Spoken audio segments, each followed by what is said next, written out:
มื้อนี้เป็นก๋วยจับยวนเนาะพี่น้องเดี๋ยวเราไปกินกันเด้อมื้อนี้เฮ็ดก๋วยจับยวนให้หนุ่มๆจ้านี่อันหมูย่อแกเฮ็ดเองเด้อจ้าเดี๋ยวเราตักใส่ถ้วยแล้วไปกินกันเลยเนาะพี่น้องโอ้สิวเม็ดใหญ่เลยเล็ก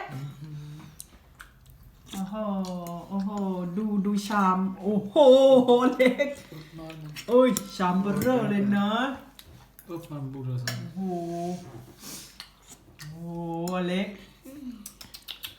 แม่จะเลี้ยงไหวไหมเนี่ย Kan du inte säga? Får mamma passa på dig hela livet mitt? Spiser du mer? Oj. Tjena.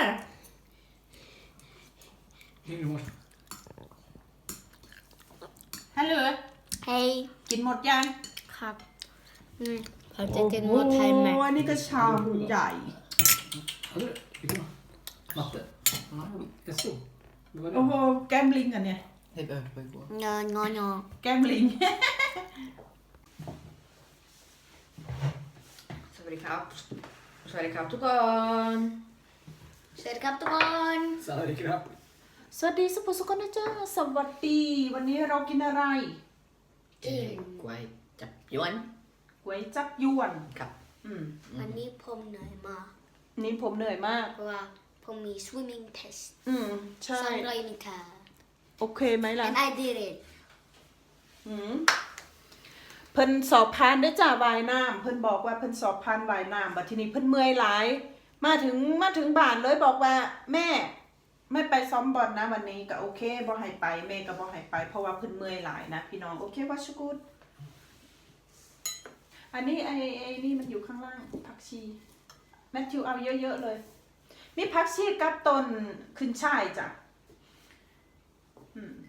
โอ้โหผักชีเยอะๆเลยครับให้พ่อด้วยอเล็กเอาเยอะๆหน่อยลูกมันได้หอมอะไรเลยนะน่ะ อร่อยมาก Alloy lök. och om det finns någonting kvar tar jag nej mamma måste också ha Jo, det går helt bra. Sätta i. Janni. Perfect. Kan du ta mig? Jag får bara toast. Okej, varsågod. Tack så mycket. อันนี้ผมทำอาหาร อเล็กช่วยแม่ทำอาหารเยอะเลยวันนี้ ขอบคุณมากนะ Varsågod.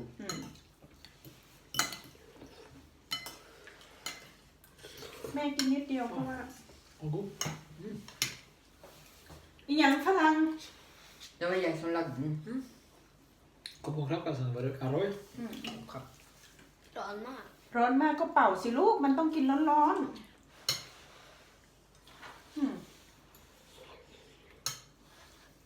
ถามแมทธิวหน่อยทุกคนบอกทุกคนบอกว่าให้แมทธิวร้องเพลงแมทธิวจะร้องเพลงหรือเปล่า ครับ ถ้าแม่ซื้อไอ้ไมค์ให้ใช่ไหมบอกทุกคนด้วยบอกด้วย แม่จะซื้อไมค์ให้ผมเขาจะร้องเพลง แมทธิวจะร้องเพลงลง YouTube โอเค Mommy's gonna make a channel for me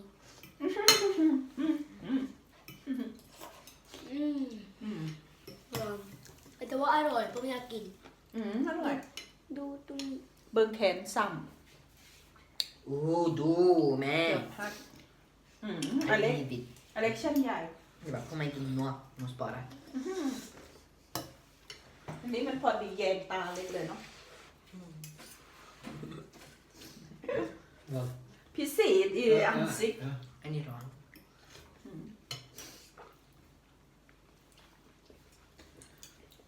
Det jag liker med Annie, jag kan bara svälja Annie. Jag liker tygga. Annie är färdig.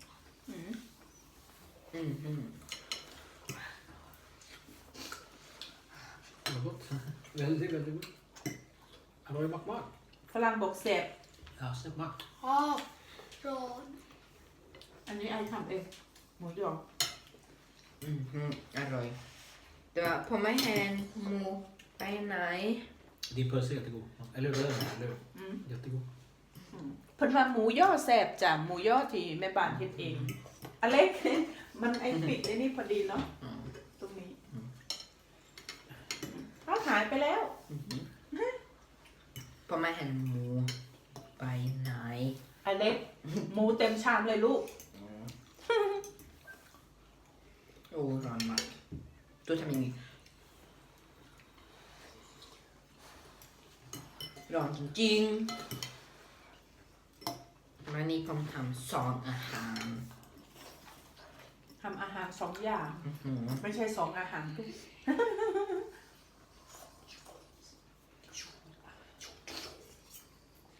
Prata nu svenska.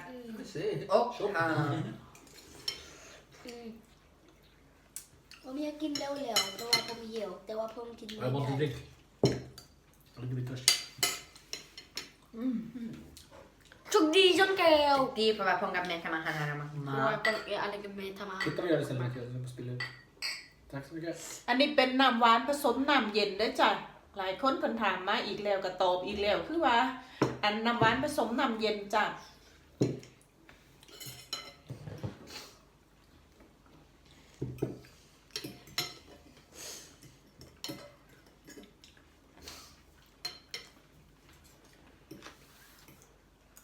ทำไมอ่ะ Jag köper när det kommer ut som streck här. Eli lägger. Så nu gör jag det här. Nu kommer det så någonting här. Ja. สันข้อเส้นข้อ หนูร้อนร้อนจริง ไม่ร้อนเลยลูก ๆร้อนมาก Tog ni då? ไม่ต้องทำเดี๋ยวจะเจ็บ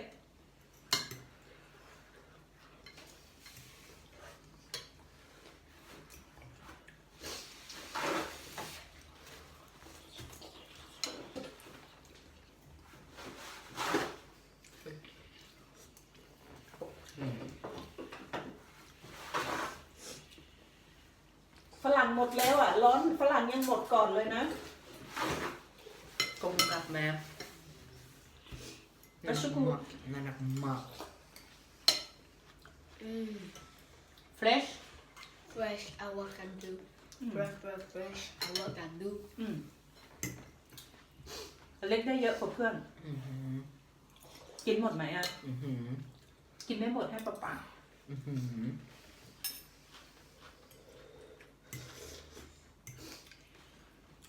ร้อนมาก Rådmacka. ไม่ร้อนเลย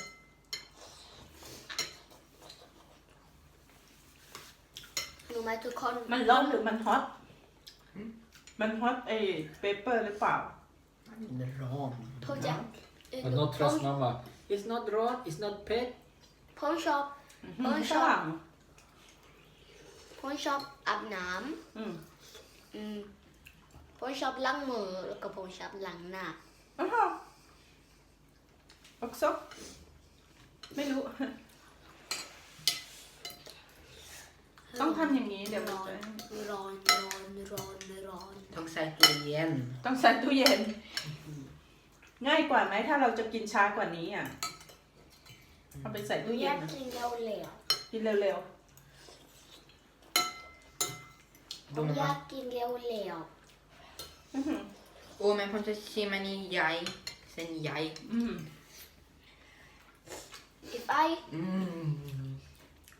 If I couldn't talk very good Thai then I would have said ผมอยากเป็นกินเร็ว อยากกินเร็ว ๆครับ ไม่อยาก แต่ว่า if I couldn't put Thai so good then I would have said that ๆแล้ว ผมอยากเป็นกินเร็ว So you mean you speak like me then? Det var exakt det jag skulle säga. ๆ Sen var det. Okej. Och Nimma, lärare ge oss läxor idag. Ska lämna in imorgon. Ja, och? Och så Homework på måndag. För då brukar vi alltid få läxor. Ja, det här är bra. Lärare kan inte bara ha snabba läxor också. จะvill gärna hvordan vara med barn. Det är riktigt. Ge idag, lämna imorgon. Ja. Så hände med mig hela tiden. เพิ่นเว้าเรื่องการบ้านว่า Men det är en ganska enkel läxa. För det som står är 3 meningar. på ena sidan och 3 människor på andra sidan. Och som svenska måste översätta meningen på engelska. Och om Till engelska. Läsa. Nej, Säger du. på engelska. อร่อยไหมอ่ะ Hallå, Emma. Tjock matvar. ชอบมากเหรอฝรั่ง Ja. ฝรั่ง Mamma idag mat på skolan inte var så god. Sa du det? Vad fick ni då? Det var vi fick en sån soppa. Det var morotssoppa tror jag. Eller det. Jag vet inte god. Och så har det sån där kaka. Laktos, mjölk, ägg. แล้วว่าpappa var där på skolan och mötte vad andra. Varför pappa inte säger någonting för? För mamma, vi har ett matråd, mamma. Hä? Vi har matråd, liksom, de går ner till matsal och ser vad de vill ha till lunch. Ja, hvis en elev tar fra pinne, må gå ned og si til andre hva vi vil ha for mat. Ja. Ja, den en sak. Den helt Mamma, riktig. men det er jo en jente som er nå. Ja. Og om min venn skulle gå ned, da han ikke bryr seg om hva han sier. Han kan si, jeg synes mat er dårlig. Jo, det kan jo være mat i 5 dager på skolen. 3 dager er god, og 2 dager er dårlig. Og du kan si om at suppe, det er ikke mat på lunsj. Du spiser med brød og duppe. Sånne ting, for eksempel. Ikke sant? Ja. Du må ha det pølse, som en tung mat, varm mat. Ja, som köttbullar. Det er derfor riktig valg tilอาหารโรงเรียนอีกแล้วจ้ะ Sorry. บอกถึงอาหารโรงเรียนอีกแล้วจ้ะพี่น้อง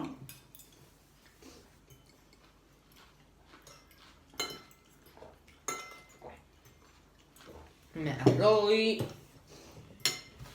Det var arroy den kam. Spaghetti เนื้อซอส and ลูกชิ้นเนื้ออร่อยมากๆแล้วก็ fish sticks. Ta fish stick up sås. Det är så jättegod vit sås. Jag älskar den. นวดอันนี้ไม่ร้อน แม่จิ๋วแม่อยากให้ทำอย่างนี้ดูเพื่อเห็นซุปปลาโอและหนุดแล้วครับ เล็กด้วยลูก Nu känns det bättre. Ginga på det. ไปอยู่ Jag spiser med vänster först. Känns konstigt. ฝรั่งกินไม่พูดเลย กระป๋อง แม่กินนิดเดียว กระป๋อง แซ่บ Fast det är mycket peppar i det, ser du så? อยู่ Ja, mycket peppar. Fyrpeppar. Ja, jag säger det. เพิ่นบอกว่าอันใส่พริกไทยหลายเนาะเพิ่นว่าสิหลายก็แซ่บมันห่อนๆดี ผมจะเอาไปโรงแรม จะเอาไปโรงเรียนไม่ได้อะไรต้องกินอาหารโรงเรี แม่ ยน ใส่ถุงแล้วก็ เอาไปนั่งกินตรงไหนอะ Vad heter flagg, mamma? ธง Till Rongren, till Ngang Fi Mö, hon tam Tung. ธงชาติเหรอ Hon tam Brasil, för jag liker fotbollsspelare som kommer där. Och jag tänkte Sverige, för jag bor där. Och nästa, jag kommer tänkte Norge och Thailand. เดี๋ยวรอไม่ทำอย่างนั้น Och så. Vad ska du i Norge för? Har du varit där? ฝรั่งเอาอีกไหม Jag vill dricka mer. ฮะ Vad får vi då? เดี๋ยวบินดูฮอมเม Nej, så jag vill dricka mer. พอไม่อยากเอาอีก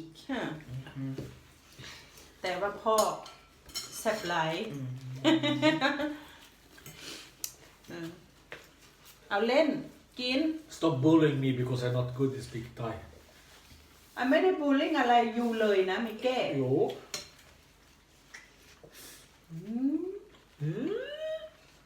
Vi snakker jo hver dag.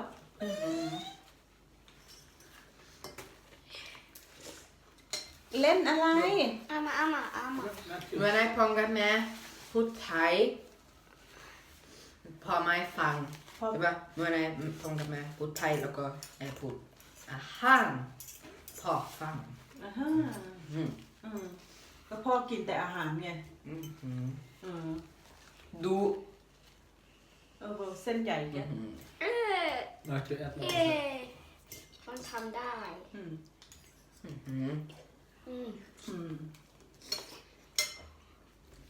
Fick ni gå fram och tillbaka till bad också? Ja. Försökte i sviten också idag. Simma, det blir man trött av. โอเคจ้าสุภุสุคนจะได้มือนี้กันนอนรับฟันดีเนาะจ้าขอบคุณที่ติดตามคลิปวิดีโอกันแล้วก็พอกันไหมในคลิปวิดีโอหน้าเนาะจ้าไปก่อนสวัสดีเด้อ โอเคครับวันนี้พอแค่นี้ครับในบายของครับขอบคุณทุกคนครับสวัสดีครับไม่ลืมดูสมบูรณ์แอนสุขจิตพร้อมชอบช่วยแม่ YouTube Channel บ๊ายบาย Bye bye. บ๊ายบายขอบคุณค่ะสวัสดีครับบ๊ายบาย บ๊ายบาย